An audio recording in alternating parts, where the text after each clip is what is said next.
My next patron question is from Joey, who wants to know, do you still think it's unfair to judge somebody from their past work and still believe that everyone can make work that you like? Something I've felt very strongly about for a while, and I still feel, is that it's unfair to a creator, whether it's a filmmaker or a showrunner or a writer, to already dismiss future work they do based entirely on your feelings towards earlier projects. I discussed this before in my video about the do's and don'ts of film criticism, that one of the big no-nos of judging movies or any kind of art is holding a grudge.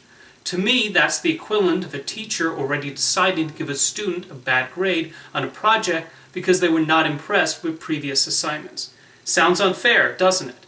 I think every movie or show is a new experience and should be treated as such, regardless of what the creator had made beforehand.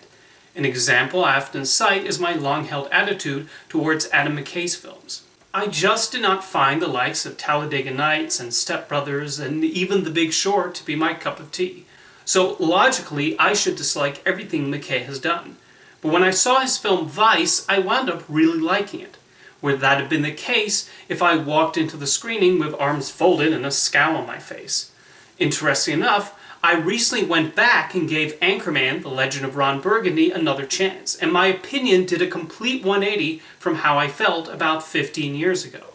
Imagine if I never revisited it, and thus still held negative opinions towards Anchorman.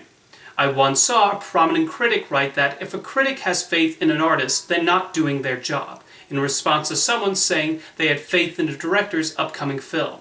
And I disagree so much with that statement. Critics should always be willing to let a director impress them one day. Something I often think about is Roger Ebert's assessment of Tim Burton. From 1985 to 2003, Ebert only liked 3 of Burton's films: Pee-wee's Big Adventure, Ed Wood, and Sleepy Hollow. That's right, he did not like Beetlejuice, or Batman, or Edward Scissorhands, or Big Fish. And yet, he was always willing to give Burton another chance. And starting with Charlie and the Chocolate Factory, that's when Ebert really seemed to warm up to Burton. He gave positive reviews to that film, Corpse Bride, Alice in Wonderland, Frankenweenie, and he especially loved Sweeney Todd.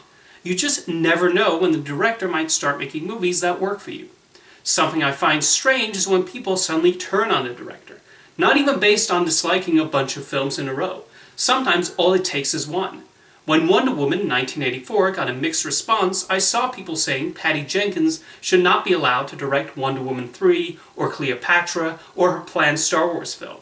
This despite her having directed 2 previous films that were very well received, not to mention her impressive list of television credits. Frankly, I hate the entire concept of director's jail, which is basically when a director makes a critical or commercial flop and they have trouble getting funding for future films, regardless of how talented they are. Elaine May was a director with a number of acclaimed films under her belt, but as soon as Ishtar flopped, she did not get another directing job. This despite her later writing well-regarded films like The Birdcage and Primary Colors. Even the likes of David Cronenberg and Frank Oz have landed in director's jail, despite their multiple film accomplishments. So to see supposed cinephiles support this practice really does disgust me. And it's not just directors. Writers get hit with this a lot too, even though writers traditionally don't get nearly enough control over what ends up on the screen. I see Chris Terrio dismissed as a bad screenwriter because of his work on expensive franchises.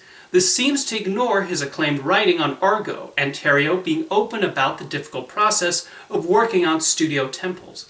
How much say do you think he really had on Justice League or The Rise of Skywalker? Whenever someone expresses disappointment that a certain director or writer has been hired to make something, I often ask, well, what would you rather they be hired for instead?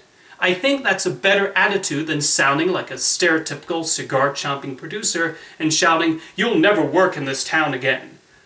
Thank you for your question, Joey.